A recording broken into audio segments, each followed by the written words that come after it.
Eh bien, bonjour à toutes, à tous, bienvenue. Dieu, nous sommes très heureux de vous retrouver, après de si longues semaines sans conférence, sans rencontre. J'espère que vous êtes contentes et contents, vous aussi, que vous avez bien débuté cette nouvelle année. Et d'ailleurs, au nom de tout le Jardin des Sciences, je vous la souhaite meilleure autant que possible. D'ailleurs, rythmée, je l'espère, par toutes nos belles conférences et rencontres. Et puis, j'ai également le plaisir aujourd'hui de vous présenter en lieu et place la remplaçante de notre ami Simon, qui, vous le savez, nous a quittés, mais pour partir à l'INSERM, donc on est dans le sujet, Margot Zink. Donc, c'est elle que vous allez voir en alternance sur les modérations à mes côtés, qui va à nouveau se charger de toute la coordination des conférences, de la préparation, du lien avec les intervenantes et intervenants, en espérant que vous le ferez le meilleur accueil possible lorsqu'elle sera en lieu et place ici. Voilà, merci Margot et bon courage pour la suite. Merci pour elle. Et à présent, nous allons passer au sujet de ce jour. Alors, pour débuter l'année, nous allons parler médecine. Alors, une médecine un peu particulière, parce que c'est une médecine qui se veut une révolution dans les diagnostics, la prévention ou le traitement de nombreuses maladies. Une médecine qui se veut prédictive, plus prédictive que de coutume, qui va s'appuyer sur un lien entre patient et médecin plus renforcé, ce qui va s'appuyer sur une étude des informations moléculaires et génétiques, et qui va également nous permettre de voir autrement ces maladies qui nous touchent les uns et les autres, de pouvoir prédire, pouvoir jauger le rapport entre l'efficacité et le risque, se poser également plein de questions qui vont peut-être nous faire avancer dans notre santé. Et d'ailleurs, si vous me permettez, je ferai bien une métaphore en disant que finalement, on va passer, comme on dit, du prêt-à-porter à du sur-mesure en médecine. Et tout ceci va nous apporter de nombreuses interrogations qu'on va essayer de soulever quelque peu cet après-midi, c'est-à-dire est-ce qu'on est capable de comprendre le déclenchement de telle ou telle maladie? Est-ce qu'on en est capable d'avoir des traitements ciblés très efficaces ou pas? Est-ce qu'on peut gérer cette efficacité? Bref, autant de questions, autant de sujets très intéressants qu'il nous pensait primordial de voir avec l'un des spécialistes du moment, qui est tout simplement le professeur Jean Sibilia, qui est donc professeur de médecine et praticien hospitalier aux hôpitaux universitaires de Strasbourg. Certains d'entre vous le connaissent déjà, il est déjà intervenu dans le cadre de nos conférences du jeudi soir. Il est également doyen de toute nouvelle faculté de médecine, de maïeutique et de sciences de la santé. Il est également vice-président de la politique hospitalo-universitaire et des territoires de santé. Bref, plein de cordes dans son arc. Et d'ailleurs, ses connaissances, ses recherches, ses expertises sont très utiles dans le domaine de l'immunologie, des maladies auto-immunes, des maladies inflammatoires, avec tout de même une spécialité de base qui est la rhumatologie. Voilà, je pense avoir dit l'essentiel et pouvoir donner à présent la parole à Jean Sibilia. Bonne après-midi et n'oubliez pas, ensuite, vous avez droit à poser des questions. Voilà, merci.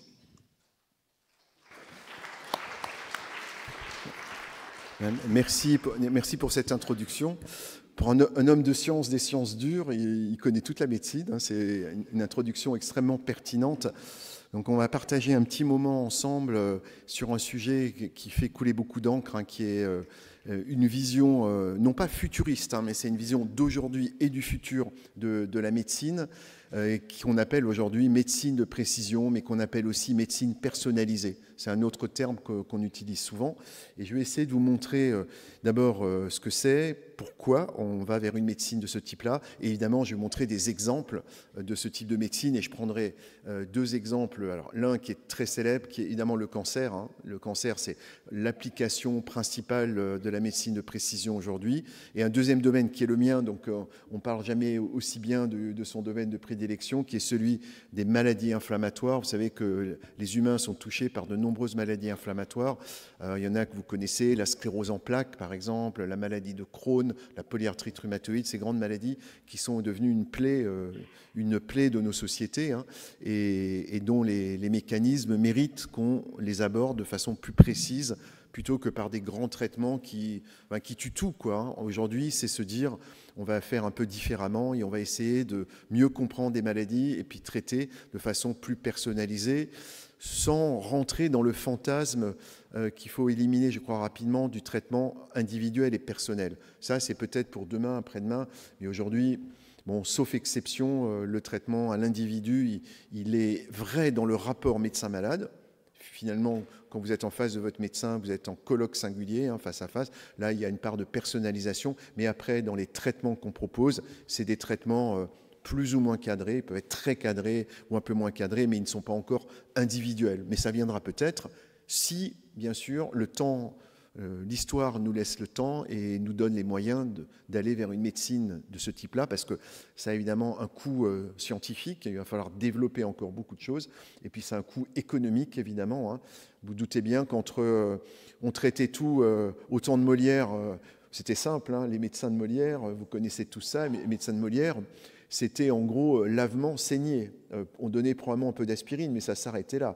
Et toutes les maladies, si vous lisez, sans lire même la pièce de Molière, mais si vous lisez un peu l'histoire de la médecine, des hémorroïdes de Louis XIV jusqu'à les grandes maladies des rois, enfin, il y avait 3 traitements, quoi, hein. C'était l'extrait de saule, l'aspirine, hein, peut-être la colchicine déjà à l'époque, hein, dans la médecine hippocratique, et puis après, saigner clister, quoi, lavement saigné. Donc c'était quand même relativement peu personnalisé et relativement simple, hein, à l'époque pour les médecins. Aujourd'hui, c'est devenu très compliqué, parce que la médecine de précision, elle s'accompagne d'une complexité beaucoup plus grande. Donc voilà un peu le cadre de ce que je voulais évoquer avec vous.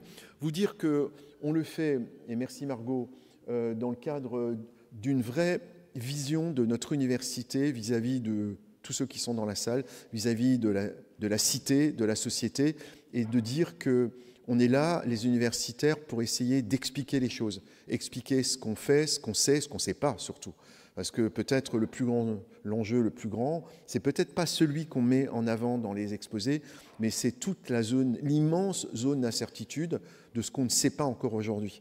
On sait beaucoup plus de choses qu'au temps de Molière, soit, mais vous savez, c'est comme Jean Gabin qui disait que voilà, la seule chose que je sais que j'ai appris, c'est que je ne sais rien. En fait, c'est un peu une caricature un peu provocative, mais c'est vrai.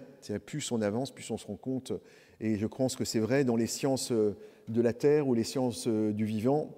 Je pense que c'est vrai dans tous les domaines de la science. Et ça, il faut l'accepter. Mais c'est aussi pour ça qu'il faut partager. Et c'est un moment de partage avant tout. Je vais essayer de faire un exposé qui n'est pas trop compliqué. Donc j'ai des belles diapos que vous pourrez regarder parce que c'est enregistré et vous pourrez y revenir si vous voulez. Mais je vais essayer de ne pas rentrer trop dans le détail non plus pour que les choses soient compréhensibles pour tout le monde, hein, parce que c'est évidemment ambitieusement un sujet compliqué par définition. On le fait donc au nom de l'université et on le fait au nom d'organisations de notre université qu'on appelle les ITI. C'est des instituts transversaux thématiques que l'université a mis en place. Et j'ai la chance de participer à un ITI, qui est un ITI qui s'appelle Transplantex, qui s'intéresse à la médecine de précision. Et mes compères dans l'ITI, pas que, on n'est pas que 3, on est très nombreux, mais cet ITI est porté par mon ami Siamak Baram et Raphaël Carapito, que j'ai cité, hein. C'est avec eux qu'on a construit et qu'on porte l'ITI. Donc on est un groupe d'enseignants-chercheurs. Dans le laboratoire, tout est organisé autour d'un laboratoire de recherche médicale où il y a des médecins-chercheurs, il y a des chercheurs purs, il y a des techniciens. On est aujourd'hui entre 120 et 130 à peu près dans le laboratoire, qui est un laboratoire consacré vraiment à ce sujet-là, qui est l'UMR, Unité mixte de recherche 1109 INSERM. Il y a des codes, hein, ça peut vous paraître un peu particulier, mais je le fais au nom de cette ITI, au nom de l'université, au nom de mon équipe de recherche. Je pense que c'est important de le dire. Alors, pour rentrer d'abord dans la définition, je ne sais pas si c'est clair pour vous la notion de médecine personnalisée, médecine de précision. Qui est-ce qui connaissait le concept avant de venir? pouvez lever le doigt, hein, c'est pas... Donc c'est là pas tout à fait un tiers de la salle. Ok, donc ça veut dire que 2 tiers ne savaient pas. Donc je vais essayer de vous expliquer de façon extrêmement simple. C'est que ça part presque d'un concept philosophique. C'est que chaque individu est unique au sein de son espèce. On a chacun des caractéristiques qui nous sont propres. Et ces caractéristiques, contrairement à ce qu'on croit, elles ne sont pas liées qu'à votre génétique. On a vécu dans un monde les 3 dernières décennies sur tout est génétique. En fait, beaucoup de choses sont génétiques, mais ça n'est que la moitié du problème. En fait, un sujet vivant, un être vivant, que ce soit d'ailleurs un arbre ou un homme, au fond, hein, c'est exactement la même chose. Un être vivant, il est ce qu'il est génétiquement, il est programmé génétiquement par son espèce. Un homme, un humain, Homo sapiens, c'est 30 000 gènes. Donc on est sous-tendu par une organisation dépendant de 30 000 gènes. Mais l'autre moitié de la question, c'est tout ce qui est notre environnement, ce qu'on appelle les exposomes, c'est-à-dire là où vous vivez, comment vous vivez, pas seulement là où vous vivez, mais comment vous vivez. Je vais vous montrer quelques exemples. Et c'est l'interaction entre ce qu'on est, singulier et individuel, génétiquement, et le monde dans lequel vous vivez, avec tout ce qui vous environne, mais aussi vos habitudes, hein, parce qu'on peut vivre au sommet de l'Everest ou sur une île, vous allez avoir un environnement, le climat ne va pas être le même. Mais il n'y a pas que ça. Il y a aussi tout ce que vous faites. C'est-à-dire vous pouvez fumer, ne pas fumer, j'y reviendrai. Et au-delà de ça, est-ce que je suis stressé, pas stressé?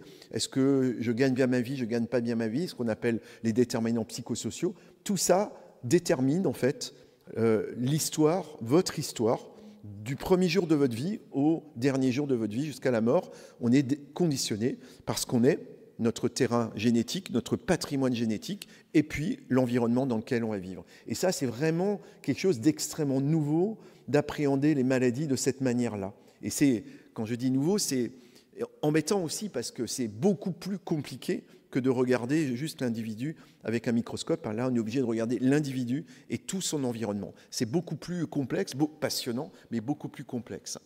Cette interaction entre caractéristiques immunogénétiques et les exposomes mène en fait, pour la médecine de précision, à des stratégies. C'est ça le jeu de la médecine de précision. Quand vous avez compris ça, l'idée est de mettre en place des stratégies médicamenteuses et non médicamenteuses appliquées à chaque individu ou groupe d'individus. Et j'insiste sur la stratégie médicamenteuse et non médicamenteuse, parce qu'on a tendance à se focaliser sur la chimiothérapie du cancer adaptée au cancer. Ça, ce n'est qu'un aspect du problème. Mais je peux aussi m'intéresser, j'y reviendrai, à l'aspect personnalisé médecine de précision sur des facteurs de risque. Vous voyez, tout le monde ne fume pas. Si j'aborde la problématique, par exemple, sur le risque lié au tabac ou le risque lié au diabète, je vais avoir une approche de médecine de précision et je vais éviter que le malade fume ou je vais éviter que le malade stresse. Parce que c'est un grand stresseur, je peux avoir une stratégie de médecine de précision non médicamenteuse pour que l'individu vive mieux avec son patrimoine génétique. Donc c'est une part très importante de l'approche, plutôt préventive, là aussi j'y reviendrai, mais qui est extrêmement innovante.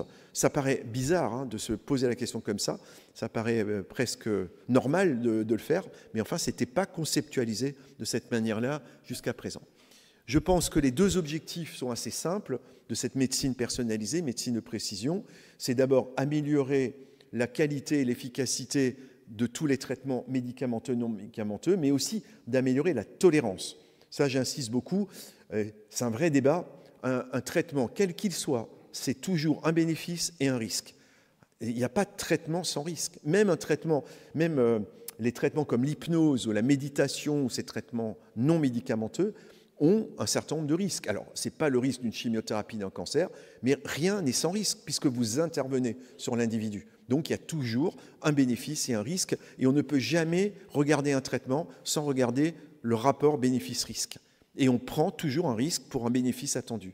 Donc, il y a toujours quelque chose de l'ordre du pari dans un traitement. Alors, le pari, il est plus ou moins important ou pas. Parfois, vous êtes quasiment sûr du résultat, parfois non. L'incertitude existe. Bien comprendre, parce que les gens s'étonnent aujourd'hui que le médicament, il n'a pas été efficace ou pas bien toléré. C'est normal. C'est l'incertitude de la vie, l'incertitude de tout traitement. C'est que le bénéfice-risque individuel, vous pouvez le calculer statistiquement, mais vous ne pouvez pas l'affirmer individuellement. Vous comprenez la nuance, Et si je vous dis le risque d'un médicament est de 90%, de 10%, ça veut dire que le risque est faible, que dans 90% des cas, ça se passe bien, dans 10% des cas, ça se passe mal. Ça, c'est à l'échelle statistique. Mais vous, malade qui prenez le traitement, c'est binaire, blanc ou noir. Ou vous ferez la toxicité, ou vous ne la ferez pas. Alors vous savez que vous avez plus de chances de bien supporter que de mal supporter, mais individuellement, le risque, c'est binaire, blanc, noir, je supporte ou je ne supporte pas. Vous voyez là, c'est très important de comprendre ça, et la médecine de précision, elle essaye d'améliorer le rapport. Plutôt que d'être sur un 50-50, avec la médecine de précision, on arrive à mieux préciser la chance que ça marche et mieux préciser le risque, enfin le malheur du risque. Ça, c'est vraiment fondamental, aussi bien avec les traitements anciens qu'avec les traitements modernes. Et bien sûr, dans ce premier point, traitement plus efficace et mieux toléré, il y a tout ce qui mène à l'innovation thérapeutique, ce qui nous permet, avec des nouveaux outils, la génétique, l'épigénétique, avec toute la biologie moderne, de trouver des nouveaux traitements, mieux que les anciens. C'est l'objectif, hein, ou au moins équivalent, parce qu'on a souvent besoin de plusieurs traitements. Le deuxième point majeur qu'il ne faut jamais oublier, ça renvoie d'ailleurs à la définition de l'OMS. Hein. L'OMS, en 1946, disait que la santé, je ne sais pas si vous connaissez cette définition, la santé, ce n'est pas que le bien-être physique. Hein. La santé, pour l'OMS, c'est le bien-être physique, psychique et social. C'est-à-dire qu'il faut être bien dans son corps, bien dans sa tête et bien dans sa vie, quoi. Et c'est ça qui fait la qualité de vie. Donc la médecine de précision, c'est pas une obsession de chercheurs de molécules, c'est l'obsession de soignants, et l'obsession qu'on a, c'est d'améliorer la relation avec le soignant pour gagner en confiance. C'est aussi important. La confiance médecin-malade, elle est fondamentale. Vous savez très bien, hein, si vous avez été soigné on en discutait, soigné par un médecin un peu bizarre ou un médecin en qui vous avez confiance, ben on sait d'ailleurs que le résultat n'est pas le même, hein, accessoirement. Et cette confiance, elle est fondamentale et elle permet de donner une qualité de vie finale qui est quand même l'objectif. Hein. On peut bien vivre avec une maladie chronique, hein, parfaitement bien vivre. Et je suis sûr que dans la salle, il y a certainement, de façon certaine, plusieurs personnes qui ont eu un cancer et qui vivent bien avec un cancer et qui sont traitées, bien suivies. C'est normal, c'est la vie. La vie, voilà. Alors, je ne vais pas reprendre la parole de Gaulle, qui était un peu pessimiste, hein, mais qui disait que la vieillesse est un grand naufrage. J'espère que ça n'est plus vrai comme ça. Mais malheureusement, voilà, les aléas de la vie font que plus vous avancez dans la vie, plus ces aléas physiques et psychiques sont importants et qu'il faut vivre avec. Mais on peut faire des choses grâce à la médecine en général, la médecine de précision. On peut faire de mieux en mieux. Dernier point sur cette définition qui est très importante, cette introduction, c'est que la médecine de précision est vue encore, et c'est normal, surtout pour améliorer la médecine curative, hein, la médecine de soins. Parce que c'est une tradition occidentale, très occidentale, mais on a une tradition curative, c'est-à-dire on soigne quand on est malade. Et on a occulté pendant longtemps, alors ça commence à venir, mais très très très lentement, il faut favoriser aujourd'hui la médecine préventive. Vous connaissez comme moi, c'est très célèbre, hein, l'anecdote des médecins chinois. Je ne sais pas si vous connaissez, un médecin chinois, médecine traditionnelle chinoise, hein, ils deviennent occidentaux par leur médecine et des tas de trucs, mais il y a encore de la médecine traditionnelle. Le médecin traditionnel chinois n'est payé que quand le malade est en bonne santé. Enfin, le sujet est en bonne santé. Et le jour où il est malade, il n'est plus payé. C'est-à-dire que l'objectif du médecin est de ramener le malade en bonne santé. Et le jour où il est en bonne santé, il est payé. Donc voilà, c'est un peu une petite anecdote, une petite blagounette pour vous montrer que la culture du soin, elle dépend aussi de la culture philosophique, de la culture de chaque continent. Et elle n'est pas la même, hein, en Asie ou en Occident. Et c'est quand même très intéressant d'y penser, au même titre que la philosophie occidentale ou la philosophie orientale n'est pas fondée sur les mêmes principes, hein, même si, au fond, ceux qui s'intéressent à ça, on se rejoint toujours, au fond. Hein. C'est pas le même choix. On arrive au même col en passant par pas tout à fait les mêmes routes, hein, mais finalement, on arrive souvent aux mêmes conclusions. Donc voilà, une première diapositive, je pense, très importante, parce qu'elle vous explique déjà le concept, ce que c'est et où on doit aller. Je voulais, sur les 2-3 diapos qui viennent, mais je les passerai rapidement, hein, on ne va pas rentrer dans le détail, je vais vous montrer toute la complexité de définir, vous avez vu dans l'interaction entre ce qu'on est, notre singularité et l'environnement, tout ce qui peut influencer notre vie, notre santé, notre bien-être. Vous voyez que tous ces facteurs-là d'environnement qu'on appelle les exposomes vont intervenir. Et ça, c'est les grandes rubriques. Je ne vais pas rentrer dans ces rubriques-là, mais je vais juste prendre quelques exemples. Vivre au froid ou au chaud, ce n'est pas la même chose, on est d'accord. Vivre dans un milieu où il y a beaucoup de polluants et de toxiques, ce n'est pas non plus la même chose. C'est évidemment. Être soi-même exposé par son métier à des polluants, un ouvrier dans une usine, les hauts fourneaux ou la mine, rappelez-vous de la durée de vie des gens qui descendaient dans la mine. Ils mouraient d'anthracose, et c'était il n'y a pas si longtemps que ça, ou de silicose. Donc l'exposition à son environnement, elle peut être déterminante, mais se rajoute à cette longue liste de choses très connues. Et j'ai oublié, peut-être le pire, le tabac. Le tabac qui est un facteur d'habitus, d'habitude, parce que rien ne vous oblige à fumer, c'est juste une habitude commerciale, entre guillemets, mais il n'y a rien de plus toxique, c'est probablement le tabac est la pire des drogues, avec l'alcool, certainement, en termes de fréquence, bien sûr, rattrapé par d'autres maintenant, mais bon, en tout cas, c'est l'habitus, donc on appelle ça l'habitude, rien ne nous pousse ni à boire, ni à fumer, ni à se droguer, et pourtant, ça a un impact majeur sur la santé des gens, majeur. Voir des choses qui vous paraissent incroyables, mais se brosser les dents. Je pense qu'un des grands... Ça paraît, je le fais volontairement parce que c'est pas une provocation, c'est une vérité médicale. Quand vous regardez la paléopathologie, l'exploration médicale sur un des premiers problèmes de l'espèce humaine, probablement pendant très très très longtemps, ça a été les lésions dentaires et les abcès dentaires. Et il y a beaucoup de gens qui mouraient. Imaginez-vous, qui a déjà eu un petit abcès dentaire là dans la salle? Voilà, on est quand même la moitié de la salle. Imaginez-vous, il y a 80 ans, oui, à peu près 80 ans, avant les antibiotiques. Avant les antibiotiques, qu'est-ce qu'on faisait? Vous aviez les arracheurs de dents de la place publique, on essayait d'arracher la dent pour que l'abcès s'écoule, mais si ça ne marchait pas, c'était la mort assurée par un abcès cérébral ou une septicémie. Il n'y avait aucune parade. Donc l'hygiène bucco-dentaire, le simple fait, le plus grand progrès, c'est la dentisterie, c'est le soin des dents, pratiquement. Enfin, c'est l'accès à l'eau douce, on est d'accord. C'est l'éviction des grandes maladies, des épidémies, mais ça, vous voyez que ça revient de temps en temps, et l'hygiène bucco-dentaire. Donc on était déjà, et ça fait longtemps, sur des concepts de médecine de précision ancestrale, par ces choses-là. Voilà, donc ça c'est hyper important, et j'ajouterai dans cette liste-là des trucs qu'on ne connaissait pas, et qu'on découvre maintenant, qui est l'impact dans l'environnement de notre environnement social. C'est ce qu'on appelle les déterminants psychosociaux. C'est-à-dire votre façon de vivre, heureuse ou malheureuse, dans votre famille, dans votre métier, c'est absolument déterminant pour le déclenchement de tas de maladies. Alors, c'est évident que vous avez tous connu ça dans votre environnement, le déclenchement d'un cancer après un divorce, un décès, un accident de vie, enfin, c'est tous les jours qu'on voit ça, tous les jours. On n'avait jamais modélisé ça. Vous voyez, on disait oui, voilà, c'est le destin, c'est la vie. Non, c'est pas la vie, c'est un déterminant psychosocial qui a des conséquences sur le terrain génétique et qui influence l'expression d'une maladie. Le cancer, mais pas que. Moi, je vois dans ma pratique les maladies auto-immunes, les maladies inflammatoires chroniques, le nombre de polyarthrite rhumatoïde qui commence après un accident de vie, divorce, décès, séparation, ce que vous voulez, c'est très très fréquent. C'est pas constant. Il y a plein de maladies qui arrivent aussi sans ça, mais c'est des déterminants importants.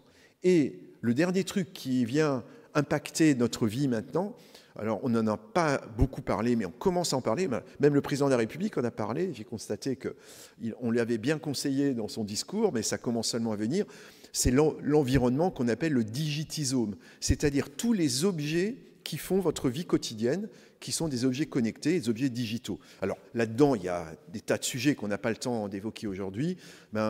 Les ondes, est-ce que les ondes, un grand sujet où on raconte beaucoup de conneries, sur les ondes électromagnétiques, la 5G, etc. Il y a plein de fake news dans ce domaine-là, mais c'est quand même un sujet. Je veux dire, on est quand même environné dans un monde où il y a beaucoup de digitalisation. Vous avez des écrans.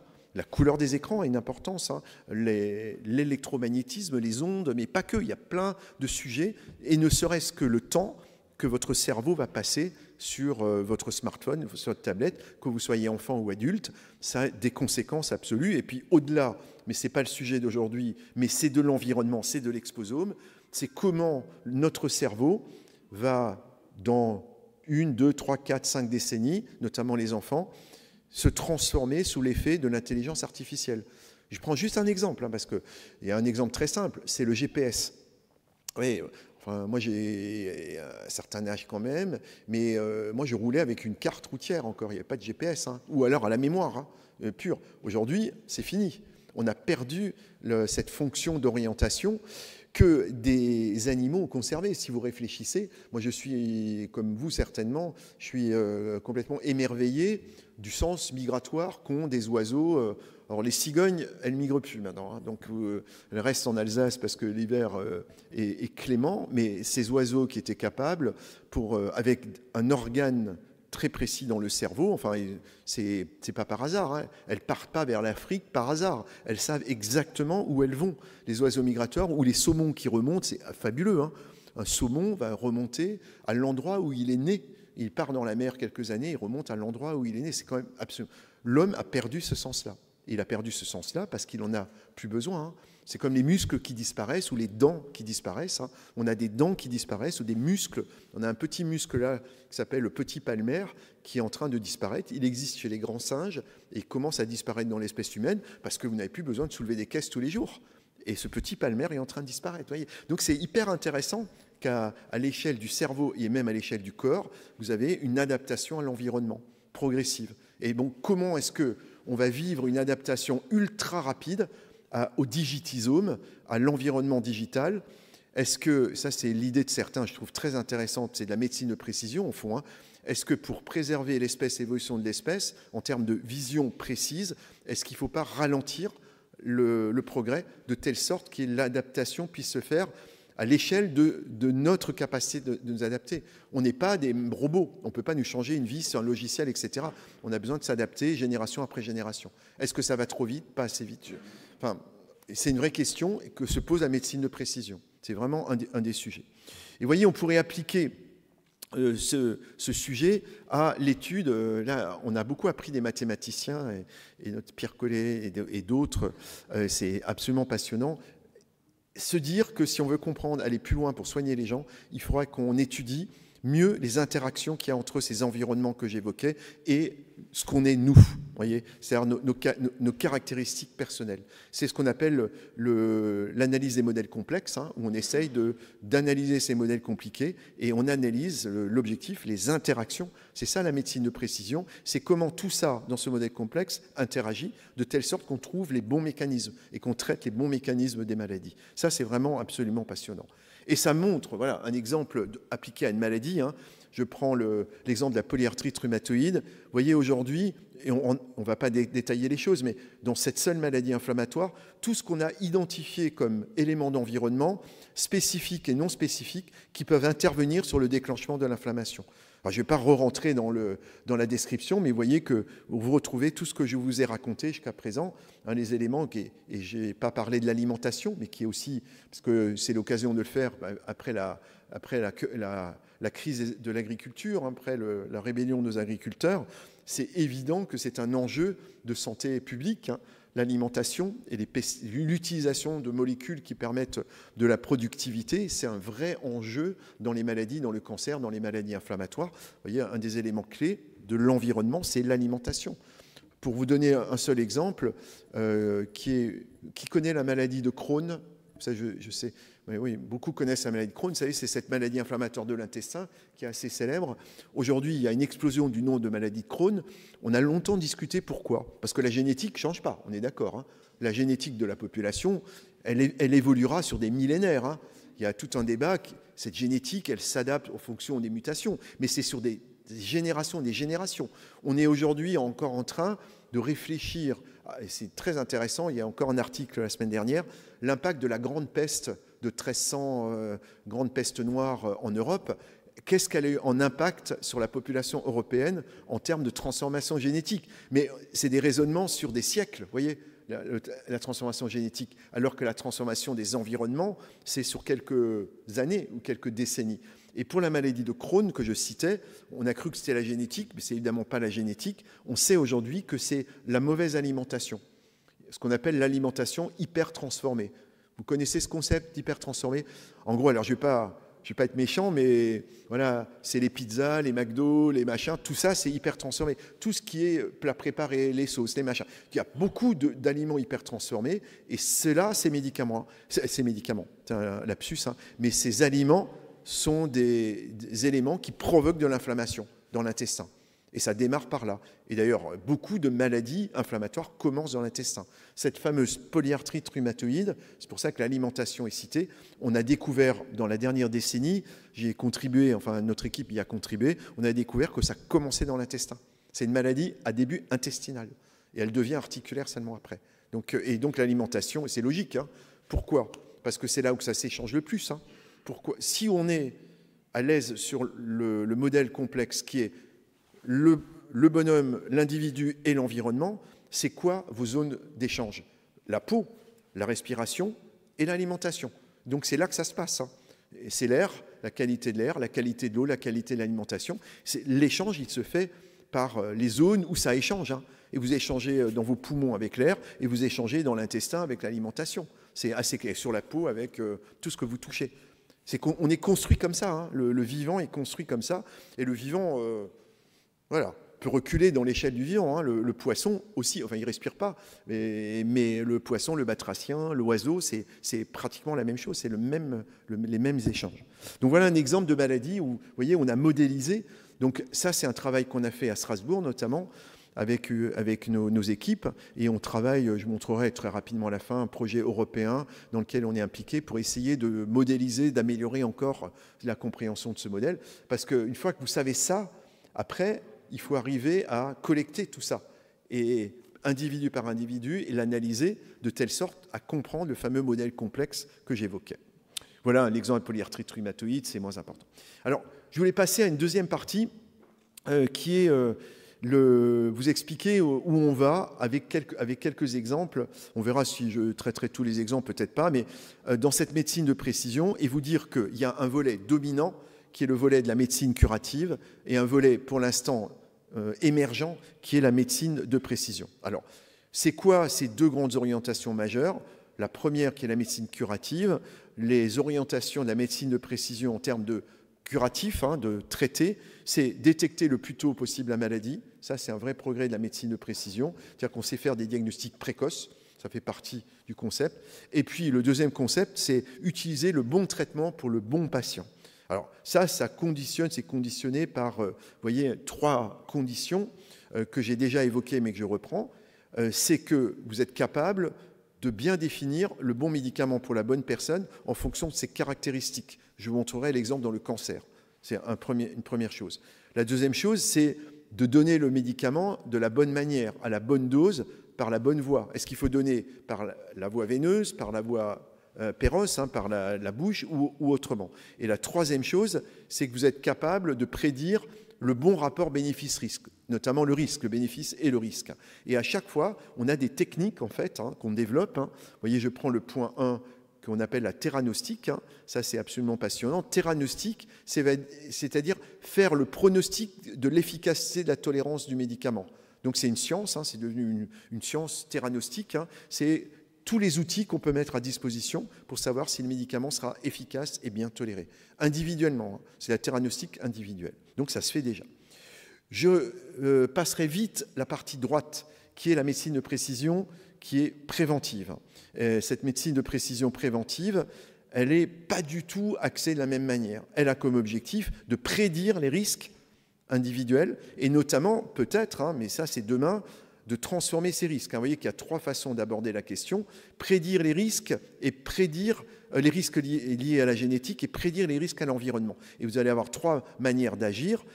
Vous pouvez supprimer le risque environnemental. Je fume, je ne veux pas avoir de cancer du poumon, je supprime le tabac. Ça, c'est une médecine de précision préventive parce qu'on sait que le tabac est un facteur majeur de cancer du poumon. Deuxième chose, je me protège du risque. Je suis exposé parce que je suis à côté d'une usine à un risque de pollution, j'évite le risque, je déménage. Enfin, je déménage, en tout cas, ouais, je change d'endroit. Et troisième chose, beaucoup plus subtile, qui est la transformation du risque, notamment génétique, hein, mais ça c'est précoce, on n'en est pas encore là, mais c'est, je sais qu'il y a un risque génétique de cancer, par exemple, je sais transformer ce risque génétique, c'est-à-dire je sais modifier le gène ou l'expression du gène. Ça, c'est pour demain, ça commence, hein. C'est des thérapies qu'on appelle des thérapies correctives, hein, génomiques et épigénomiques correctives, c'est-à-dire qu'on arrive à corriger le patrimoine.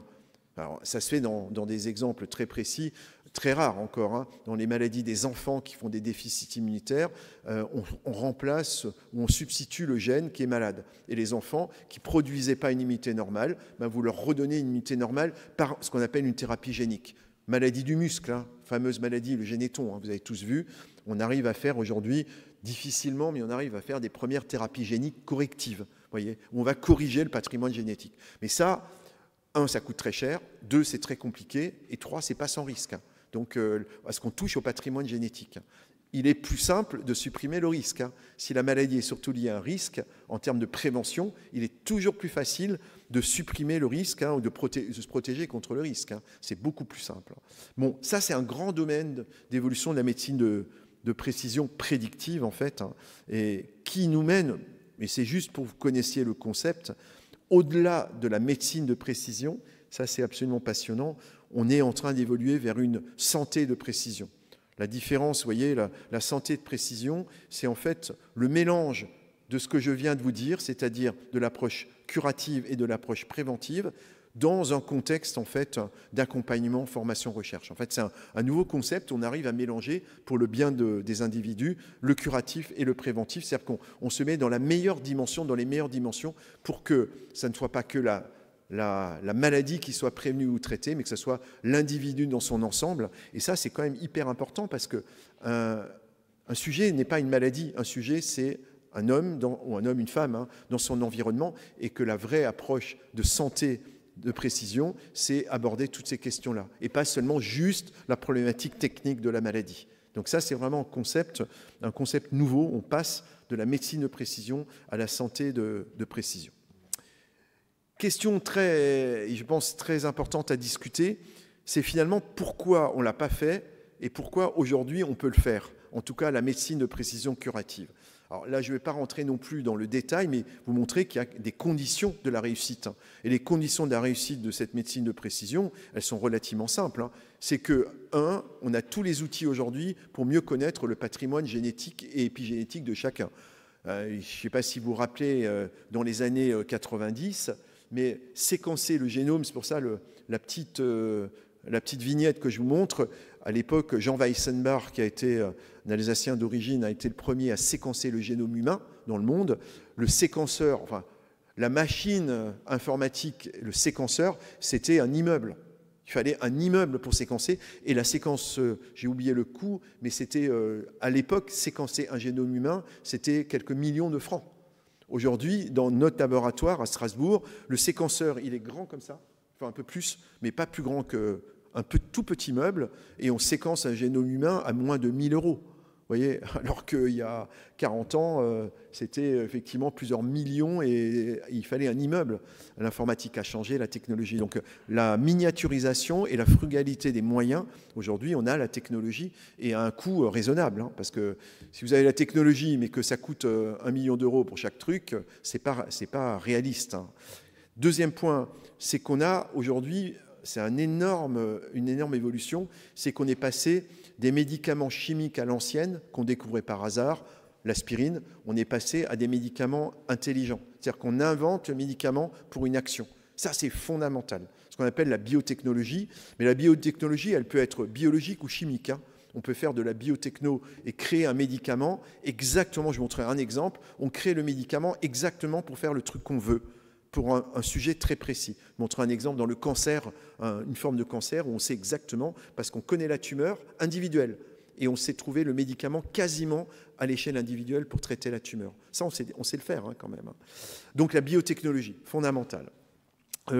Troisième sujet, la découverte de ces moyens théranostiques, c'est-à-dire qu'on sait individuellement analyser les facteurs qui font que le médicament va marcher ou pas marcher. Donc là, je montrerai un exemple, le cancer du sein. On a quelques exemples, mais le cancer du sein est un bon exemple. Quatrièmement, il faut le dire, c'est aussi la qualité aujourd'hui de ce qu'on appelle la donnée. Il y a une vraie évolution en médecine, en sciences, qui est l'analyse des données en masse, qu'on appelle le big data. Voilà. Les données de santé en masse, aujourd'hui, on sait collecter plus ou moins bien collecter les données et on sait les analyser, et on sait les analyser non plus à la main, vous voyez, comme on faisait autrefois, mais on sait les analyser avec des outils intelligents et rapides. C'est-à-dire, c'est exactement une des applications, il y en a plein, mais c'est une des applications de ce qu'on appelle l'intelligence artificielle.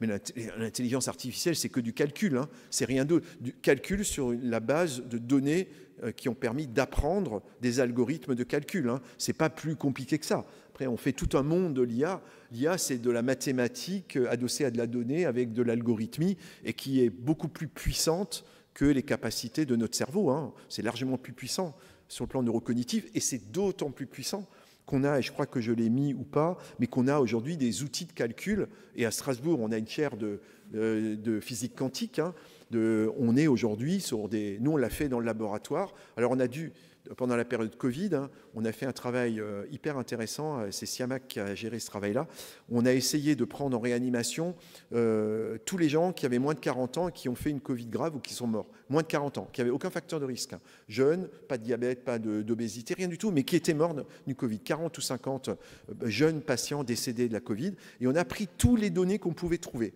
par des analyses, alors plutôt des analyses biologiques individuelles qu'on appelle multi-omiques. On a regardé tout ce qu'on pouvait regarder en vrac. Et on a analysé. Et on a analysé ça en analyse quantique, avec une capacité de calcul très supérieure, mais on a dû utiliser les ordinateurs de l'armée américaine. Enfin, c'était un appel à projet, c'est pas rien de secret, c'était ouvert, il fallait payer, mais on a pu avoir accès à de l'informatique quantique, mais pas en France. On a dû enfin tout un travail de process, mais on a travaillé avec des ordinateurs quantiques américains. Bon, aujourd'hui, ça sera en France, et je pense à Strasbourg très rapidement, en tout cas dans le Grand Est. Et le dernier point, qui n'est pas sans importance, pour faire de la médecine de précision, il faut les équipes. Il faut les équipes et les organisations. Vous ne faites pas ça par hasard, comme on faisait de la science autrefois dans un petit laboratoire à 2 personnes. Aujourd'hui, si vous voulez faire de la médecine de précision, il faut des réseaux pluridisciplinaires, des structures comme les IHU, par exemple, comme un projet qu'on essaie de mettre en place. Vous êtes obligé d'avoir les compétences associées, des compétences en beaucoup plus grand nombre qu'avant. Moi, quand j'ai commencé à faire de la recherche en immunologie, on faisait des trucs au laboratoire. Moi, je faisais ça seul le soir. Voilà, je faisais des Western blot, des ELISA, des cultures cellulaires. Vous pouvez faire ça tout seul, quoi. Enfin, avec une technicienne qui m'aidait un peu. Mais aujourd'hui, c'est impossible. Aujourd'hui, c'est l'exigence scientifique, l'organisation, elle est sans commune mesure. Donc voilà les 5 points, je pense, majeurs qui ont permis, en fait, de mettre en place des approches de médecine de précision. Et concrètement, pour avancer et finir dans mon exposé, c'était vous montrer quelques applications concrètes. Voilà 5 domaines d'application. Il y en a d'autres, mais 5 domaines fondamentaux. Et je vais vous montrer évidemment des domaines d'application, notamment en cancéro. En cancéro, vous voyez, aujourd'hui, voilà un petit schéma traditionnel. Le traitement du cancer, en fait, va dépendre de 3 facteurs. L'existence, la disposition de tests prédictifs. 2, la capacité pharmacogénomique de déterminer la typologie du cancer et donc du médicament que vous allez utiliser. Et 3, de personnaliser le traitement, notamment avec une approche, je vous montrerai, c'est dingue ce qu'on peut faire depuis un peu moins de 10 ans. Aujourd'hui, on peut traiter la tumeur non plus simplement avec des chimiothérapies, mais on peut traiter la tumeur de façon quasiment, non pas individuelle, mais de façon plus globale avec des immunothérapies, où vous allez utiliser nos propres défenses pour les mettre à profit pour détruire les cellules cancéreuses. Alors, avec une chimiothérapie souvent, mais en complément de la chimiothérapie. On ne fait pas que de la toxicité chimique pour tuer les cellules cancéreuses, on stimule nos propres défenses et les résultats sont incroyables sur des maladies, des cancers. Vous connaissez le mélanome? Qui connaît le mélanome? Voilà, vous connaissez, vous savez, c'est le cancer de la peau qui vient avec le soleil, qui était un cancer dramatique, où la chance... un mélanome métastasé, allez, vous aviez quelques mois de survie, parfois un peu plus pour certains, c'était 0. Là, aujourd'hui, vous guérissez les mélanomes 1 fois sur 2 quasiment, voire 2 fois sur 3 avec ces traitements ciblés. Donc, c'est des progrès incroyables. Donc, 3 éléments, prédire, avoir une approche theranostique et 3, avoir les thérapeutiques ciblées. C'est 3 façons. Voilà l'exemple du cancer, des cancers en général. Alors, c'est un peu compliqué, mais vous voyez, c'est un exemple à droite du cancer du sein. Et vous voyez tous les gènes qui sont aujourd'hui, et ce n'est pas exhaustif, hein, les principaux gènes que l'on connaît pour être des gènes qui déterminent l'apparition d'un cancer du sein. Là-dedans, vous en avez un qui est très célèbre, qui est celui, alors il est placé bizarrement un peu tout en bas dans la liste, hein, enfin, pas que, il est à 2 endroits d'ailleurs, qui est BRCA1 et 2, qui est un gène qui est particulièrement important dans l'apparition des cancers du sein familiaux, mais pas que, dans les cancers de l'ovaire, du pancréas aussi. Donc ça, ce sont des gènes qui sont des gènes à l'origine de la cancérogénèse. Alors, vous l'avez, ce gène, vous n'allez pas toujours faire le cancer, hein, mais vous avez un risque très très élevé de faire un cancer, et ça, c'est aussi mystérieux. C'est comme un sujet qui fume. Moi, j'ai 1 ou 2 copains très gros fumeurs, et ils me disent toujours, mais il y a des gens qui fument qui ne font jamais de cancer, et inversement, il y a des gens qui ne fument pas qui font des cancers. Oui, évidemment. Mais c'est des modèles, rappelez-vous, mon image, modèle complexe. Hein. C'est jamais, il ne faut pas rêver, ce n'est pas un facteur, ni génétique, ni d'environnement. C'est le mélange de tout ça, c'est multifactoriel qui fait que vous faites...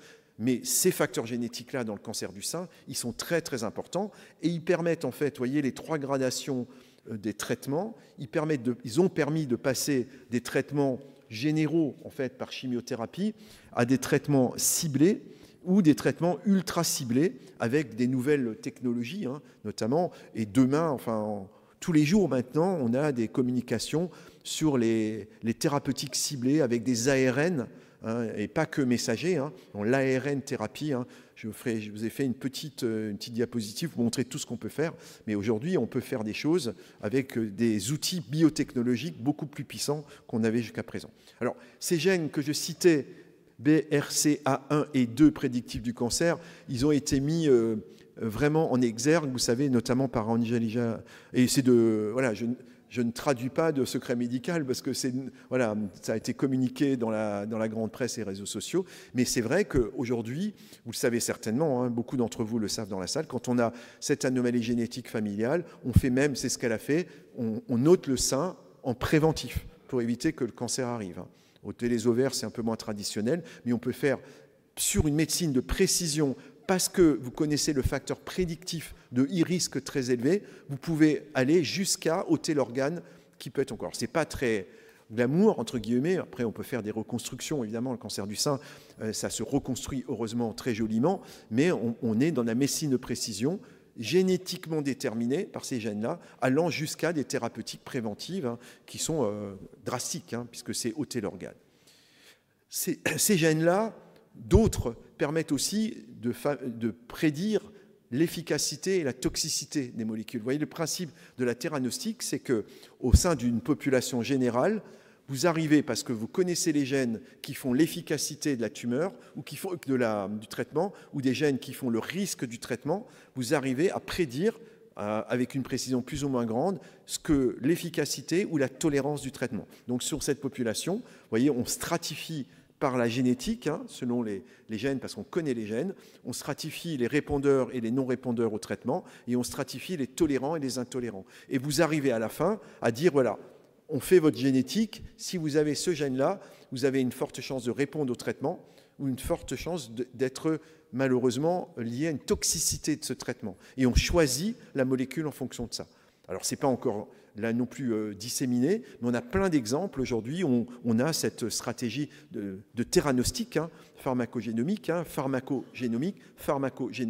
où la pharmacologie, le choix de la molécule pharmacologique dépend de la génomique individuelle. Ça, il y a vraiment beaucoup d'exemples. Hein, mais j'ai mis cette petite diapo pour vous dire, méfiez-vous quand même de ce qu'il y a sur les réseaux sociaux, dans la grande presse. Hein, on parle beaucoup de ces tests prédictifs, hein, et on vous vend du vent, hein, souvent. Hein. Il faut bien faire la différence entre ce qui est scientifiquement déterminé, ce qui est sérieux en termes de médecine de précision, et ce qui est du vent et du flanc, en fait. Hein.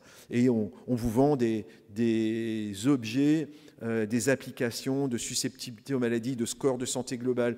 Vous voyez, on va jusqu'à, c'est le 3e exemple, hein, PrediLife, que je ne connais pas, hein, mais où on essaye par la forme du lobe de l'oreille, le fait que vous fassiez des pellicules dans les cheveux, le fait que vous avez... On vous dit qu'on arrive à prédire des choses. Alors, c'est toujours pareil, hein, il faut toujours être sage, humble et sage. C'est pas débile, en fait. Hein. Je vous donne un exemple qui est très curieux, hein, qui est invraisemblable. Vous savez, de l'observation clinique. Alors, ne regardez pas vos lobes d'oreille, mais les gens, et c'est mon cas, les gens qui ont des plissures du lobe de l'oreille, il a été déterminé, et ça c'est déterminé scientifiquement, que ces gens-là ont un risque cardiovasculaire plus élevé. Donc, alors, évidemment, c'est pas... Voilà, j'ai jamais eu de problème cardiovasculaire parce qu'il y a d'autres facteurs de risque, mais ça paraît dingue, mais il y a des éléments phénotypiques, on ne sait pas très bien pourquoi. Phénotypique veut dire des particularités qui sont associées à un risque. Hein. On ne connaît pas la raison du lien, mais c'est associé à un risque. Donc c'est pas complètement débile, mais attention au marketing, tout ça, derrière ça, il y a beaucoup d'argent. Tout le monde a envie de savoir, c'est un mythe ancestral de l'homme, il a envie de savoir...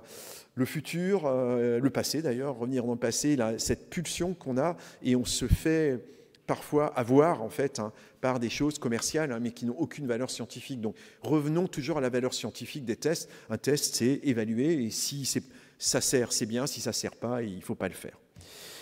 Pour finir sur le cancer, et le troisième volet, qui est le volet de la thérapeutique ciblée, vous voyez qu'on est passé à droite, à gauche de l'écran, de stratégies thérapeutiques conventionnelles, chimiothérapie, radiothérapie, à aujourd'hui des immunothérapies ciblées, et où on cible spécifiquement certaines cellules tumorales où on va activer le système immunitaire qui va les détruire. Je vais vous montrer quelques exemples. Celui-là, il est très spectaculaire, c'est assez récent. Ce sont des tumeurs qu'on appelle des GIST. GIST, c'est pour... tumeurs stromales gastro-intestinales en anglais. Et ce sont des tumeurs très très rares pour lesquelles on a des marqueurs, et on a le marqueur dans le sang. Vous arrivez, par une prise de sang, à détecter l'ADN circulant de la tumeur. C'est-à-dire la génétique de la tumeur. Il y a des petites cellules tumorales qui circulent.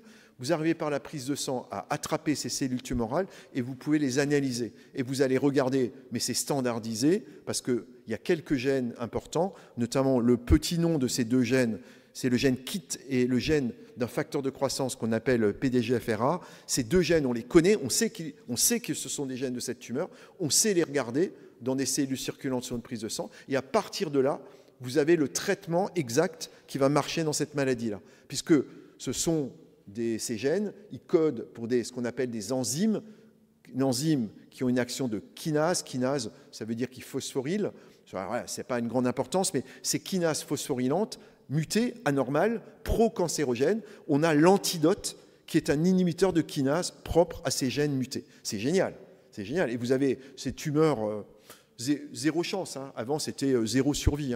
Les gens mouraient, zéro traitement. C'est radiorésistant, chimiorésistant, rien ne marchait. Rien.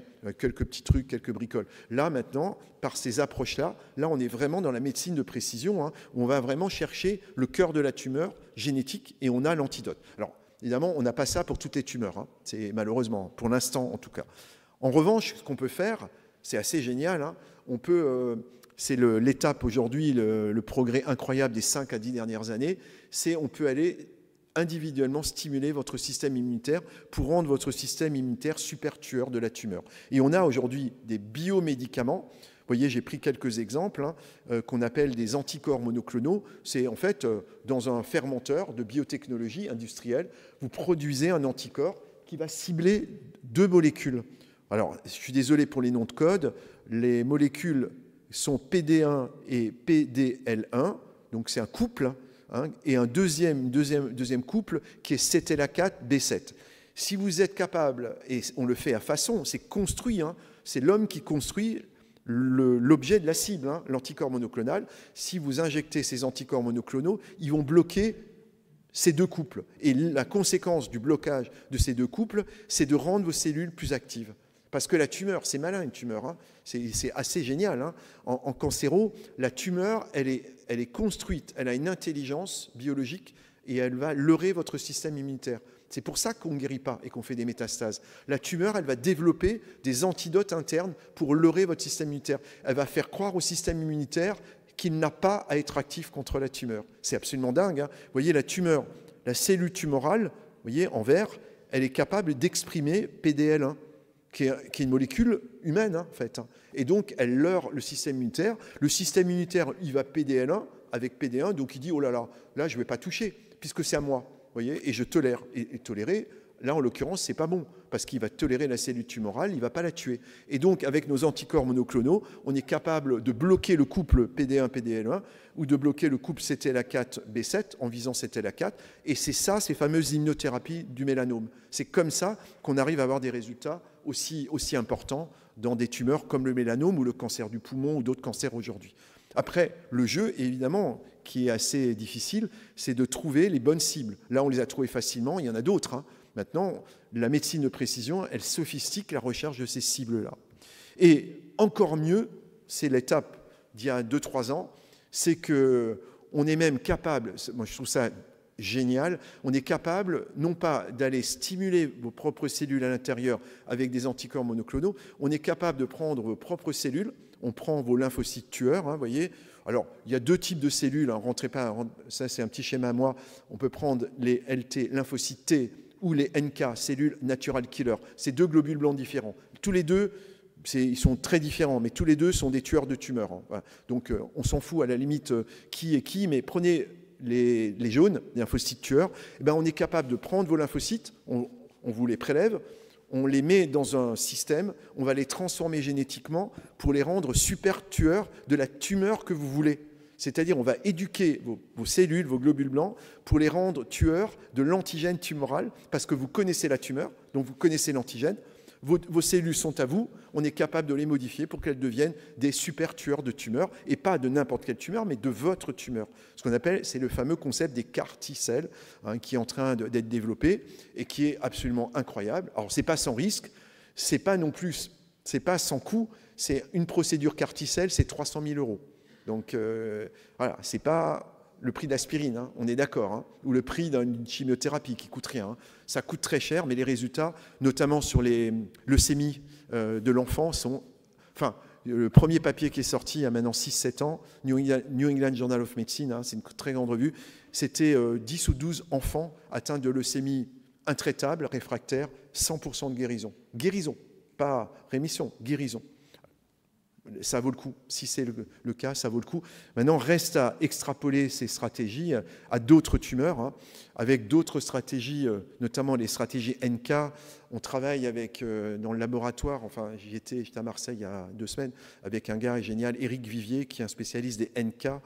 Éric, c'est le gars qui a inventé le concept de NK Engagers, c'est-à-dire, vous êtes capable de transformer les globules blancs NK en globules blancs super tueurs de tumeurs avec une sorte de logo tétravalent. C'est un truc qui stimule de 4 manières vos cellules NK pour les rendre agressives contre votre propre tumeur. Vous n'avez même pas besoin d'anticorps monoclonaux, vous n'avez même pas besoin de modifications génétiques, hein.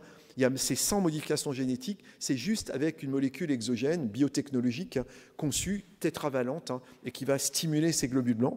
Donc, ce sera évidemment beaucoup moins cher, en étant au moins aussi efficace, probablement même plus efficace. Je n'ai pas le temps de décrire les raisons de la super efficacité de ces NK engagers, mais c'est une thérapeutique.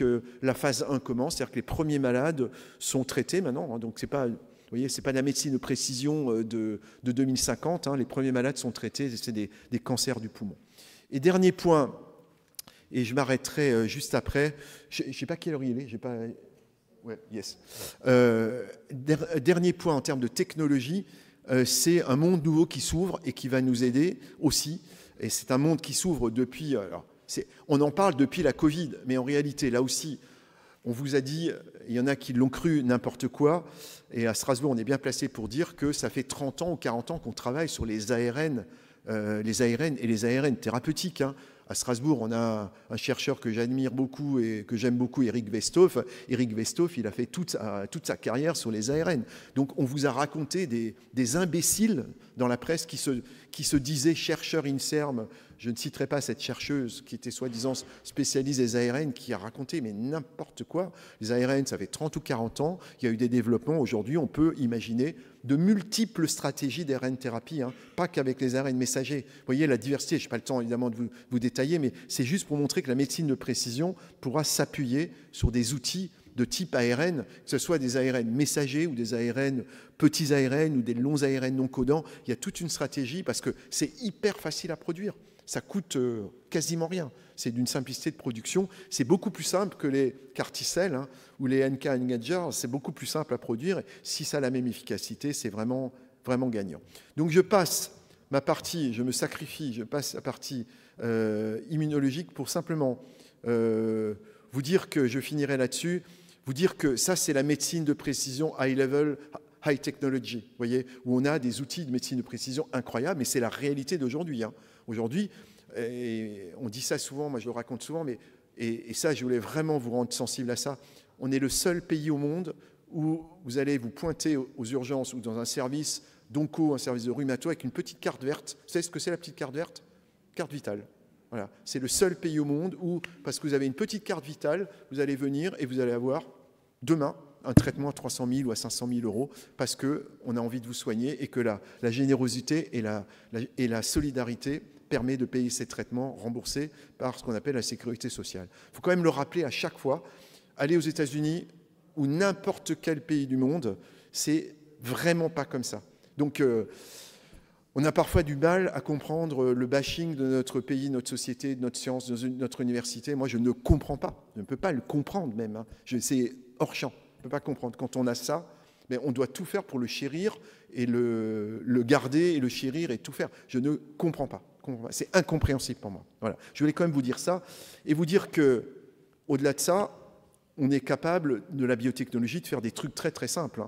Et je finirai par ça en vous disant qu'avant de parler de Carticel, de NK Engager, on a des petites choses à respecter toutes simples. Vous voyez, 7 mesures, très simples. Bien se brosser les dents, pas stresser, faire de la randonnée, de l'activité physique. Et puis, inversement, si vous ne fumez pas, si vous n'avez pas d'excès d'alcool, vous pouvez boire un petit verre de vin rouge. Je crois que il faut surtout ne pas fumer. Ça, je pense, c'est hyper important. Un petit verre de vin rouge en Alsace, c'est pas très grave. Ne pas se droguer et ne pas manger trop hyper transformé. Manger pas bio, ça c'est la connerie, mais manger aliments naturels. Pas la peine de manger bio, mais manger pas de l'hyper transformé. Voilà, déjà ça, ces petites règles en médecine de précision, c'est déjà de la médecine de précision. Et demain, la médecine de précision, ça sera de jouer sur des choses beaucoup plus fondamentales, comme le stress. On n'a jamais aborder le stress comme un déterminant dans la médecine de précision. Le stress, ça fait grossir, c'est pas une blague. Il y en a que ça fait maigrir, mais il y en a que ça fait grossir. On l'a démontré pourquoi. On a démontré pourquoi. Le stress, ça vous raccourcit les télomères, ça vous fait vieillir prématurément, ça raccourcit les chromosomes, ça c'est bien déterminé. Et tout ça pourrait être amélioré par des trucs très simples, comme la restriction calorique, le jeûne, qui est une cure de jouvence. Regardez les deux singes. Il y a un singe qui fait du jeûne intermittent et un singe qui est hyper nourri. On n'a pas l'impression qu'ils ont le même âge, on est d'accord. Donc il y a un effet du jeûne qui est parfaitement démontré. Le jeûne, c'est tout con, c'est tout bête, c'est anti-inflammatoire. Alors, il ne s'agit pas de jeûner 40 jours d'affilée, on est d'accord. Mais le jeûne, c'est des stratégies très simples qui sont déjà des stratégies de médecine de précision, puisque vous savez que le jeûne que vous faites, ça va modifier l'hydroxybutyrate. On sait que ça va vous faire produire de l'hydroxybutyrate, qui sont des médiateurs anti-inflammatoires. Donc c'est déjà, parce qu'on a compris, c'est déjà de la médecine de précision. Idem, ne mangez pas trop de sel, on tape sur le sucre, mais vous savez que c'est probablement le sel est encore plus grave que le sucre.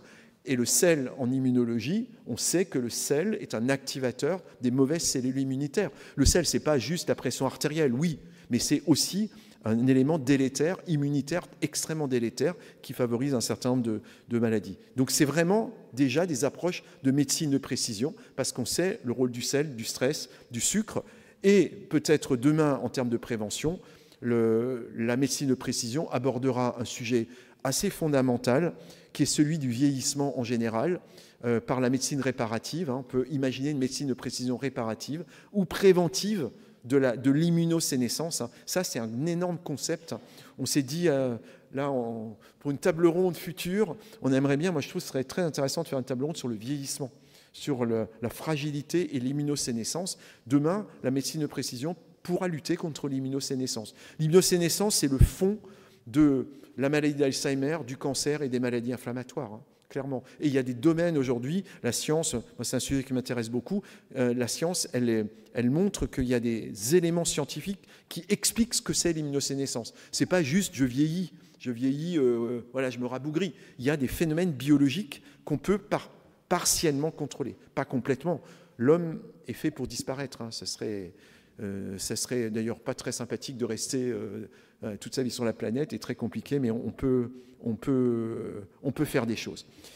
Et la conclusion est de vous dire que vous devez être fiers d'être strasbourgeois, parce que il faut quand même qu'on finisse par une petite note locale, fiers d'être strasbourgeois, parce qu'à Strasbourg, on a la chance de faire beaucoup de choses. Modestement, humblement, parce qu'on ne fait pas tout, mais on a un environnement extrêmement favorable, avec des grands projets, notamment des projets de médecine de précision, comme le projet Pacifique qu'on porte avec Siamac, Raphaël et d'autres. Donc on a un projet d'institut en fait, de médecine de la précision dans les maladies inflammatoires. IMID, c'est pour maladies inflammatoires médiées par le système immunitaire. Donc Crohn, sclérose en plaques, polyarthrite rhumatoïde et autres maladies. On a ce grand projet-là, qui est un projet très avancé, qu'on espère mettre en place dans l'année à venir, ainsi qu'un très grand projet européen, projet transfrontalier qu'on appelle Kinova. C'est 50 millions d'euros des États, les États dont la région Grand Est, le Luxembourg, l'Allemagne, la Suisse et la France, le Grand Est. On a mis 50 millions d'euros sur la table pour faire un travail sur les IMID, où on va tous collaborer pour faire une grande banque de données, tout azimut, données d'exposome et données individuelles, personnelles, qu'on appelle omics, c'est-à-dire de la biologie individuelle de chacun. Et j'espère que ce projet aboutira à une analyse, c'est l'objectif, de type de médecine de précision, et permettra de bien définir le phénotype de chacun. Voilà ce que je voulais vous dire. Voilà ma diapo de fin. Dire que la médecine de précision, et c'est l'équipe strasbourgeoise, pas tout le monde, c'est pas exhaustif, mais je cite ceux qui contribuent. Cette médecine de précision, c'est avant tout un esprit d'équipe, et voilà tous ceux qui contribuent au cœur de notre projet, qui est un projet absolument fantastique. Et je voulais vous dire que on doit aussi, quand on parle de médecine de précision, de sciences, de progrès technologiques, à la fois être conscient des incertitudes que ça porte, de difficultés aussi de mise en œuvre, notamment le financement, mais pas que, mais aussi s'émerveiller de ce que l'homme est capable de faire. On est trop en train, en permanence, de regarder ce qui est moche, quoi. Regardons aussi, on est tout le temps assailli par « ça ne va pas ». On a l'impression que rien ne va. En réalité, il y a plein de choses qui sont géniales, merveilleuses, mais sauf qu'il faut les regarder. Et malheureusement, notre esprit, il est construit, l'esprit humain, il est construit pour être, et c'est normal, on est construit pour se défendre, fuir et se protéger. Donc notre esprit, c'est le concept des fake news, c'est les biais neurocognitifs. Vous allez toujours vous intéresser d'abord à ce qui est négatif. On est construit comme ça. Mais après, vous allez éliminer ce qui est négatif pour garder ce qui est positif. Ça, c'est le filtre est positif, mais le capteur est négatif. Et il faut aussi garder un capteur positif et s'émerveiller. C'est pas moi qui le dis, vous voyez, c'est une magnifique phrase d'Einstein. Il y a tellement de belles choses. J'ai pris 3 exemples que j'adore, donc 3 œuvres d'art, si on peut dire. Et il faut aussi être capable de s'émerveiller. Et la science, moi, en tout cas, c'est mon credo. La science et la médecine, elle est aussi là pour nous émerveiller des choses belles qu'on fait, quoi. L'homme est capable de n'importe quoi, mais il est aussi capable de belles choses. Et si on développe ça, l'esprit positif, je pense qu'on on a une petite chance de s'en tirer. Elle n'est pas très grande. Il n'y a pas de theranostic de la chance de la survie de l'espèce, mais elle est limitée, mais elle n'est pas impossible. Mais il faut surtout essayer de voir aussi les belles choses. Voilà, merci beaucoup. Bien. Merci Jean Sivilia. Quelques questions, réactions dans la salle, sachant que vous avez un petit peu grignoté le temps. Oui. Il y en a partout. On va commencer par madame. Alors merci pour cette brillante conférence qui a permis de clarifier un sujet quand même assez difficile et qui, pour moi, m'a apporté de l'émotion, ce que vous disiez là à l'instant. Comment faire pour que cette médecine de précision, qui demande quand même du temps et qui ait des enjeux financiers, puisse être accessible à tout le monde, sachant, bon, vous disiez, on se présente en urgence, on va être soigné pour un cancer, je ne suis pas sûre que ça marche comme ça. Quand on voit qu'aujourd'hui, il y a beaucoup de gens qui n'ont pas de médecin traitant, quand on voit qu'il faut 6 à 12 mois pour avoir un rendez-vous chez un spécialiste, quand on peut avoir rendez-vous que le spécialiste ne vous dit pas « mon agenda est complet, je ne prends pas de nouveaux médecins », de nouveaux patients, or cette médecine, elle demande du temps, elle demande de l'argent, donc il y a des enjeux financiers, il y a des enjeux politiques. Excellente question, mais réponse extrêmement compliquée. Hein. Clairement, on assiste aujourd'hui à une sorte de deux trains. Vous voyez, il y a un train qui est parti, qui a quitté la gare, qui est le train de la science et de la science de pointe. Hein, parce que tout ça, tout ce que je vous raconte, ça se fait au quotidien. Et puis un deuxième train qui est en gare, quoi, qui est le train du quotidien. Et on voit, on appelle ça les déserts médicaux, hein, mais ça s'appelle, on peut appeler ça la désorganisation du système de santé. Aujourd'hui, le premier train qui est parti, il avance à grande vitesse parce que c'est motivant, mais le deuxième train, il reste en gare. Et aujourd'hui, il y a plein de gens qui n'ont même plus accès à un médecin traitant.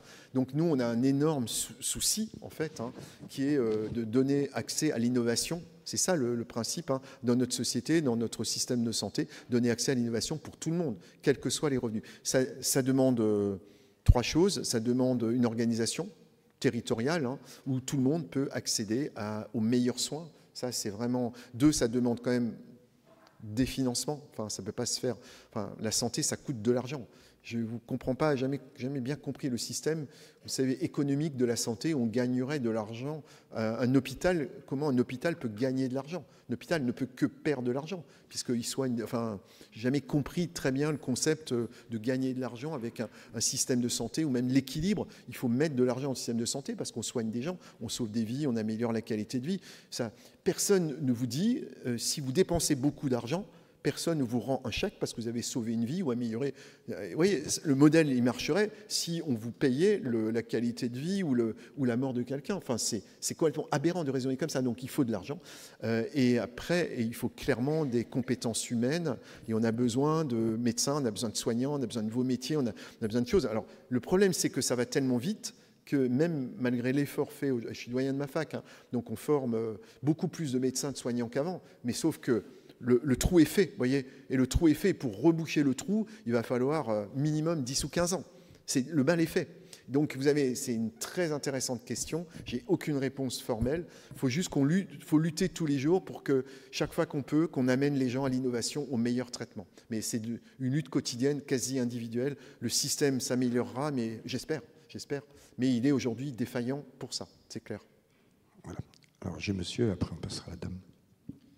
Oui, merci de nous avoir émerveillés. J'avais une question sur la médecine préventive, hein, parce que vous en avez beaucoup parlé. Mais cette médecine donc, est basée sur des technologies que l'on domine de plus en plus, mais qui peuvent révéler également des détails qui créent une surmédicalisation qui peut être négative. Est-ce que des études sont faites dans ce cadre-là, de savoir si, par exemple, avec les cancers hormonodépendants comme le sein, la prostate, on se rend compte au bout de 20 ans, statistiquement, qu'on a suropéré, qu'on a surdiagnostiqué. Bon, qu'en est-il de ce domaine ? Ouais, c'est une question là aussi difficile, technique, hein, notamment le cancer de la prostate. Hein. Le cancer du sein, je pense que la détection d'une tumeur précoce au stade tout débutant est une bonne chose. Hein. Donc je pense qu'on n'a pas suropéré de cancer du sein. En revanche, on a probablement suropéré des cancers de la prostate. Hein. Simplement sur la détection d'une petite lésion, etc. Pour des raisons d'ailleurs, pourquoi on parle de suropérer, c'est que l'intervention, elle n'a pas les mêmes conséquences. Vous voyez, une intervention en sein qui est un organe extérieur, c'est relativement simple, l'ablation d'une tumeur et sans dégâts. Opérer une prostate qui est un organe intérieur a des conséquences lésionnelles beaucoup plus grandes. Donc vous voyez, le concept de suropérer ou de ne pas suropérer dépend aussi des conséquences, hein, des lésions que vous provoquez. Mais vous avez raison, on ne met pas toujours le curseur au bon niveau. C'est ça le problème. Hein. C'est-à-dire que vous avez un nouveau gène, un nouveau facteur de risque. Vous n'avez pas toujours la vraie pondération du facteur de risque. Et ça peut vous faire prendre des décisions excessives. Ça, c'est un des risques de la science. Hein. C'est pour ça qu'en science, j'en ai pas parlé, mais le mot mérite d'être évoqué. Il y a toujours une approche qui doit être éthique. Enfin, éthique au sens, est-ce que ce que je fais, je le fais bien dans l'éthique actuelle de la science? Est-ce que j'en fais pas trop ou pas assez? Ça peut être. D'ailleurs, c'est intéressant. Les deux questions que vous avez posées, c'est l'une, c'est pas assez parce qu'on n'a pas les moyens. L'autre, c'est est-ce qu'on n'en fait pas trop? On n'en fait pas trop, notamment dans le fameux concept complexe, hein, qui est un autre sujet d'acharnement thérapeutique en fin de vie. C'est un peu la même chose. C'est aussi une question éthique très compliquée, hein, très compliquée. Mais vous avez raison. Il faut que chaque découverte scientifique amène au bon niveau d'intervention, le plus juste possible en bénéfice-risque. Mais franchement, c'est pas toujours évident. Il faut des évaluations, et l'évaluation, c'est l'expérience. Hein. Donc avant d'avoir l'expérience, alors quand c'est des choses fréquentes, ça va relativement vite. Quand c'est des choses rares, ça va très très lentement. D'où d'ailleurs une science de médecine, la précision, j'en ai pas du tout parlé, mais qui est à voir, et on les a aujourd'hui, des outils d'évaluation accélérés. C'est-à-dire plutôt que d'attendre 15 ou 20 ans pour avoir l'expérience dans une situation rare, aujourd'hui, on va créer ce qu'on appelle des jumeaux digitaux populationnels. C'est-à-dire qu'on va être capable de créer des populations virtuelles, un avatar de population. Je m'explique plus clairement. On va pouvoir, par exemple, déterminer 1000 cancers de la prostate à partir de dossiers vrais et simuler ces dossiers et les transformer en avatars numériques et pouvoir adresser les questions d'évaluation sur l'avatar numérique, faire de la simulation numérique de nouveaux tests, de nouveaux traitements sur une population digitale artificielle. Ça va transformer l'évaluation, accélérer, mais de façon énorme, l'évaluation et donc la précision qu'on va avoir dans les thérapeutiques. Ça, c'est en cours, mais là aussi, c'est un énorme boulot de mise en œuvre. Ça mettra quand même quelques années. Voilà, j'ai une question. Qu'en est-il de la recherche concernant le diabète de type 1 ? Parce qu'il est européen ou strasbourgeois, je ne sais plus trop bien. Oui, alors on a un excellent centre à Strasbourg avec M. Pinger au CE2D. La recherche, elle est florissante parce qu'on a beaucoup travaillé sur un diabète maladie immunologique. Diabète de type 1, c'est une destruction du pancréas d'origine immunologique. Je vais vous donner un seul élément d'actualité. Il y a un progrès invraisemblable, je trouve. C'est aujourd'hui un anticorps biotechnologique qui est un anticorps d'immunothérapie qui est autorisé aux États-Unis chez les enfants de moins de 8 ans qui n'ont pas de diabète ou en tout cas qui ont diabète de type 1 débutant pour éviter que le diabète se développe. C'est le teplicuzumab, enfin le nom n'a pas une grande importance, molécule Sanofi en France, et qui va être, je l'espère, en France et en Europe administrée, donc avant le diabète ou au début du diabète, pour éviter que le diabète se développe, avant que le pancréas se détruise. Donc vous voyez, il y a des progrès même thérapeutiques, de médecine de précision, on est vraiment dans la médecine de précision, j'aurais pu montrer cet exemple qui est absolument incroyable. Ça commence. Question suivante. Merci. La presse a parlé de l'utilisation de cellules souches comme nouveau traitement. Où est-ce qu'on en est dans ce domaine? Alors ça, c'est un autre volet. Dans les cellules souches, il y a deux grands volets. Il y a les cellules souches anti-inflammatoires et les cellules souches pour la réparation. Donc on a parlé, alors je ne sais pas à quel article vous faites référence, mais il y a plusieurs domaines. Il y a notamment les cellules souches qu'on injecte dans mon domaine, dans l'articulation pour réparer l'arthrose débutante, voyez, où les cellules vont travailler de telle sorte que le cartilage se reforme. Donc il y a vraiment aujourd'hui l'utilisation. Ces cellules souches, ce n'est pas de la magie, c'est des cellules qui ont des capacités un peu conservées, un peu polyvalentes. Voyez. C'est des décathloniens de la biologie cellulaire. Elles sont capables de faire aussi la réparation, alors qu'une cellule très avancée, elle ne fait plus de réparation. Elle ne fait plus que de la production. Donc on a ces cellules souches qu'on peut utiliser avec des vertus anti-inflammatoires, des vertus de réparation. Ça se fait aussi en cardiologie, ça se fait en rhumatologie, ça se fait quelque part, ça se fait en diabétologie mais c'est plus tout à fait des cellules souches, mais avec les greffes d'îlots qu'on fait en prévention du diabète. Là, c'est plus tout à fait des cellules souches, mais il y a des stratégies avec des cellules souches qu'on peut transformer en cellules pancréatiques, voyez, et les refaire produire de l'insuline, par exemple. Donc, c'est un grand domaine. Ça ressemble, quand je vous ai parlé, vous avez vu des CAR-T-cells et des NK-cells. Ça, c'était le domaine de l'oncologie, de l'immunologie, mais vous avez tout un domaine cellulaire, de thérapie cellulaire, avec des cellules, où on utilise des cellules souches. Donc, c'est un grand domaine aussi, mais qui est en évaluation. On a des résultats qui sont que préliminaires pour l'instant. Monsieur. Déjà, merci pour votre conférence, c'était extrêmement intéressant. Et j'avais une question autour de la médecine et de son apprentissage.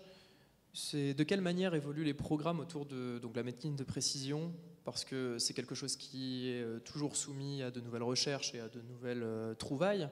Parce que ce que vous avez montré, c'est incroyable. Mais du coup, de quelle manière on va l'apprendre dans les facultés de médecine? Parce que les programmes doivent changer très très régulièrement. Comment on s'adapte pour ça? C'est une question formation, ouais. Ça c'est aussi un des challenges pas faciles. C'est-à-dire qu'on ne peut pas chaque année changer les modules de formation. C'est hyper compliqué, mais on doit être très vigilant à instiller en permanence de l'innovation dans tous les domaines. Donc ça, c'est aujourd'hui on a un modèle, et je ne sais pas s'il est performant, peut-être pas suffisamment, mais c'est que chaque discipline qui enseigne en fac de médecine, je prends la fac de médecine comme exemple, elle enseigne l'innovation, la recherche et l'innovation dans son domaine. Alors il y a des cours génériques, hein. Aujourd'hui on a des cours un peu plus sur les biotechnologies, sur les thérapies cellulaires, mais à chaque discipline d'être à la pointe du progrès et d'enseigner aux étudiants. Mais ça va tellement vite que, vous voyez, vous enseignez en 2e année, quand l'étudiant sortira, c'est 10 années, 11 années d'études, hein, quand il sortira, ce qu'il a entendu 10 ans auparavant, c'est-à-dire quand il sortira juste de ses études, hein, pas de sa vie professionnelle, mais à la fin de ses études, il y aura 10 ans quasiment qui seront passés, il faudrait carrément recommencer. Mais c'est pour ça qu'il y a ce qu'on appelle la formation continue, hein, heureusement, hein, et on fait beaucoup de formation continue, et on essaye, le métier de médecin, de soignant en général, mais de médecin en particulier, c'est tous les jours, quoi. Ça va tellement vite qu'aujourd'hui, enfin moi je lis tous les jours, tous les soirs, tous les jours, enfin je prends le train tout à l'heure, j'ai quelques articles, je vais regarder rapidement, puis on apprend à lire vite aussi, hein. Et il faut, et c'est pour ça qu'il faut des enseignants-chercheurs, il faut bien un corps de métier qui sont des profs, quoi. Enfin moi c'est un de mes rôles, hein, recherche et formation, c'est je digère ça pour le transmettre à mes étudiants. Mais en digest, parce que je ne peux pas demander à un étudiant de tout lire, c'est juste impossible, ni moi. Donc on essaye d'avoir des relais de formation continue, formation initiale, de telle sorte qu'on transmette rapidement la connaissance. Et il faut reconnaître quand même qu'il y a eu un énorme progrès de la grande presse, hein, enfin de la presse, même grand public, hein. Aujourd'hui, moi je suis quand même assez bluffé par la qualité des articles scientifiques dans des grandes revues, hein, comme il y a des revues comme la Science ou d'autres revues, hein, Médecine et Sciences, etc., où c'est l'article de quasi-vulgarisation, mais qui sont excellents. Aujourd'hui, il y a un journalisme spécialisé qui est généralement dans ces revues-là excellent et qui est bien meilleur que ce qu'on voit sur les réseaux sociaux ou sur des sites où on voit des trucs qui est juste n'importe quoi, quoi. Donc il faut se référer à des choses sérieuses, quoi. Voilà, alors Jean Sibilia est très passionnant, mais le temps s'écoule vite. On va faire 2 petites questions rapides. Donc il y a monsieur là, encore un monsieur là-bas. Si vous pouvez être rapide dans vos questions et dans vos réponses. Je suis heureux de vous entendre valider le jeûne scientifiquement, parce que le pratiquant depuis 15 ans, alors que j'ai 85 ans, auprès de nos amis, on passe pour des oiseaux, voire pour des sectaires, alors que le jeûne est extrêmement facile à pratiquer et apparemment, il rentre dans le domaine de la médecine scientifique, il sort du médecine alternative. Merci. Oui, mais c'est remarque intéressante, vous voyez, c'est là qu'il faut être modeste, parce que il y a des trucs qu'on a taxés pendant longtemps, de médecine alternative. C'est pas le bon, il faudrait dire médecine complémentaire. Il faut oublier le terme alternatif, parce que c'est des médecines qui viennent en complément de la médecine traditionnelle. Et elles ont été classées comme effectivement des trucs ésotériques. Non, il y a des trucs pragmatiques dont on n'a pas, pour lesquels on n'a pas d'explication scientifique formelle, mais le pragmatisme montre qu'il y a un bénéfice. Après, à la science et à l'université, moi je plaide, et je me suis fait attaquer sur les réseaux sociaux de multiples fois, parce qu'à Strasbourg, on a des formations de médecine complémentaires. On a un diplôme universitaire de méditation, on a un truc de nutrition, etc. Mais c'est juste normal que l'université s'intéresse, l'université fasse le tri entre ce qui est vrai et pas vrai. Sinon, c'est qui va le dire si ce n'est pas l'université qui fait ce travail-là? Donc moi, j'ai des collègues, même dans ma fac, en qui je suis en opposition totale, en me disant, c'est pas à l'université, à la fac de médecine, de s'intéresser à la méditation. Mais je dis, si, mon gars, parce que si c'est pas le sérieux et la rigueur de l'université qui le fait, qui va le faire? Qui va analyser avec rigueur? Et l'université, elle sait analyser avec rigueur et donner les messages de vérité. Et donc, après, il faut accepter. Le jeûne est un excellent exemple. On a pris les gens pour des farfelus. Sauf qu'aujourd'hui, on connaît les mécanismes moléculaires du jeûne. Et ça marche. Alors, quel est le bon jeûne? Est-ce que c'est un jour sur 2, un jeûne de 16 heures? Ça se discute encore. Mais il y a un effet biologique, moléculaire du jeûne, indiscutable, comme de l'activité physique. Courir, alors, vous connaissez le fameux film Forrest Gump, hein, voilà, et oui, l'activité physique, c'est un des éléments moléculairement les plus efficaces pour lutter contre le cancer, l'inflammation, etc. L'activité physique, hein, parce que l'homme est construit comme ça. Donc ça aussi, on a pris les gens, les sportifs pour des farfelus, etc. Non, moléculairement, on a démontré le bénéfice. Aujourd'hui, tout le monde en parle. On prescrit même, vous savez qu'on peut, sport sur ordonnance, vous connaissez le concept, c'est hyper important, l'activité physique, très important. Et c'est pas farfelu. Voilà, je crois qu'on va arrêter là pour aujourd'hui. C'était très passionnant, mais comme vous l'avez dit, on a retenu votre proposition de parler du vieillissement un jour. Donc, on vous reverra en conférence du Jardin des Sciences ou en rencontre. Merci beaucoup.